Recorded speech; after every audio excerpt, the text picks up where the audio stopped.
आफन्त ती होइनन् जसले तिमीलाई रुवाउँछ, आफन्त त ती हुन् जसले तिमीलाई रुन दिँदैन।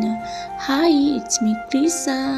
आज चाहिँ मेरो होम सर्भिस छ। म चाहिँ होम सर्भिस जाने क्रममा बाटोमा राम्रो भ्यू देखेको कारणले थोरै भए पनि भिडियो लिऊँ न त भनेर लिएको। अनि मेरो चाहिँ यो फर्स्ट मिनी ब्लग पनि हो। आज चाहिँ मेरो होम सर्भिस नेल्सको छ। थाहा छैन क्लाइन्ट कस्तो हुनुहुन्छ। एनिवेज गाइज, जस्तो भए पनि काम त गर्नै पर्यो, क्लाइन्टलाई सेटिस्फाई त बनाउनै पर्यो। उहाँहरूको डिमान्ड अनुसारले हामीले नेल्स रेडी गरिदिनु पर्ने हुन्छ। ठिकै छ, जस्तो भए पनि I will try my best. अनि मैले चाहिँ फाइनली नेल्स रेडी पनि गरेँ।